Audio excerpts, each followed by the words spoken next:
दिल्ली में सिरी फोर्ट में स्क्रीनिंग हुई थी। मुझे जो पहला बतौर एक्टर अवार्ड मिला है वो जागरण का मिला था, जागरण फिल्म फेस्टिवल में बेस्ट एक्टर का अवार्ड मसान के लिए। एक बार जोरदार ताली।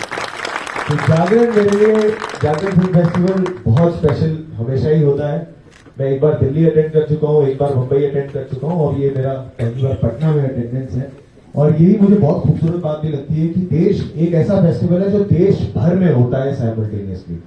ये देश भर के लोग अटेंड कर सकते हैं, मास्टर क्लासेस सुन सकते हैं, मूवीज देख सकते हैं और जो भी रुचि रखते हैं एज एन ऑडियंस या जिन्हें इंडस्ट्री में ज्वाइन करना है और फिल्म मेकिंग हो चाहे एक्टिंग हो, इससे बहुत कुछ गेन कर सकते हैं। धन्यवाद तो हम इसके लिए भी देना चाहेंगे सर कि आपके दिल में और पूरी टीम के दिल में ऐसा क्या था कि आपने बिहार को चुना, इस फिल्म के प्रमोशन के लिए आपने वक्त निकाला। अमूमन पहले फिल्म मेकर्स कम आया करते थे, लेकिन आपके दिल में क्या था जो खींच के बिहार के अंदर कि आपको यहाँ तक? बहुत सिंपल कारण था सर, ये जो फिल्म है ये मिट्टी से जुड़ी फिल्म है और मिट्टी से जुड़ी फिल्म का प्रचार मिट्टी में आकर ही करना पड़ता है। क्या बात है। तो ये एक बहुत ही इमोशनल फिल्म है। आपको अट्रैक्ट करने के लिए हाँ बहुत सारे एक्शन सीक्वेंसेस हैं, रंग बिरंगे कलर्स हैं, कॉस्ट्यूम्स हैं, बड़े बड़े सेट हैं, बहुत ही भव्य तरीके से इस कहानी को दर्शाने के लिए कोशिश की है। और ये भी कोशिश की है कि आप अपने बच्चों को भी लेकर आए और वो भी देख सके और वो भी एंजॉय कर पाए। तो वो एक ग्रामर को मद्देनजर रखते हुए ये फिल्म बनाई है। और जैसे मैंने कहा था, ये मिट्टी की कहानी है और ये मिट्टी में ही आनी चाहिए। ये बिल्कुल आपने सही कहा सर। हमारी जो नई पीढ़ी है और संभाजी महाराज जैसे जो लोग हैं, उनके बारे में जितना जानना चाहिए था, शायद हमारी इतिहास की किताबें वो बातें वहां तक पहुंचाने में सफल नहीं रही हैं। तो आप जैसे लोग जो आ रहे हैं, इनका मुझे तो लगता है कि पूरे बिहार को, पूरे राष्ट्र को कृतज्ञ होना चाहिए कि उन कहानियों से आप जोड़ रहे हैं। मेरा सवाल ये है सर कि आपको हम लोगों ने अलग अलग किरदार में देखा है, आपके किरदार के अलग अलग आयाम देखे हैं। कितना मुश्किल था विक्की कौशल के लिए कि ये इस जो छावा की भूमिका को जस्टिफाई कर पाना, इस भूमिका को, क्योंकि पीछे की जो कोशिश दिख रही है वो तो लग रहा है ऐसा कि जो हम लोग देख रहे हैं पर्दे पे, लेकिन उसके पीछे कैसे आपने खुद को तैयार किया, थोड़ा अगर ये बताएंगे तो बहुत सारे थिएटर से लोग बैठे हुए हैं, उनको फायदा होगा।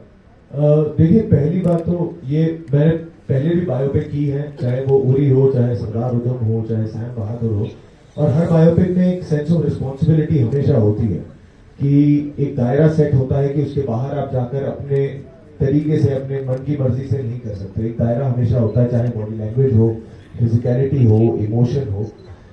छावा में जो एक एडेड रिस्पॉन्सिबिलिटी ये थी कि छत्रपति शिवाजी महाराज हो, चाहे छत्रपति संभाजी महाराज हो, जिनको उनकी हिस्ट्री पता है, खासकर जैसे महाराष्ट्रियन जो है, वो उनको ना सिर्फ राजा या योद्धा की तरह नहीं मानते, वो भगवान की तरह मानते हैं।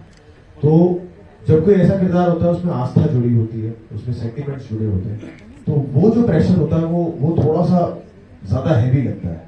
ऑफ कोर्स इसकी तैयारी में फिजिकल तैयारी बहुत थी, क्योंकि सैम बहादुर मैं करके हटा था और फिर छावा पे आना था, तो तब मैं पतला दुबला, दाढ़ी नहीं थी, बाल छोटे थे, तो तकरीबन 6 महीने लगे 25 किलो बढ़ाने के लिए।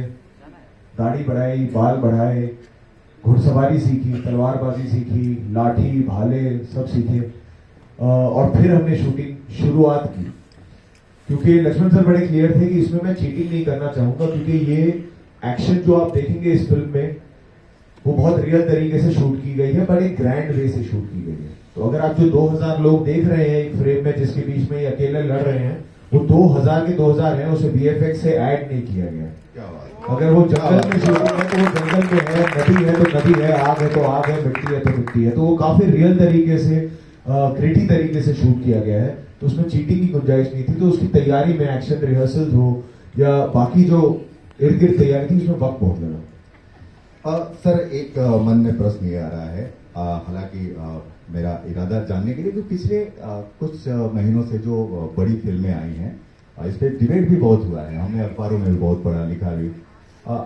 अचानक से ऐसा क्या हुआ सर कि बॉलीवुड के ऊपर साउथ की फिल्मों का प्रभाव बढ़ने लगा?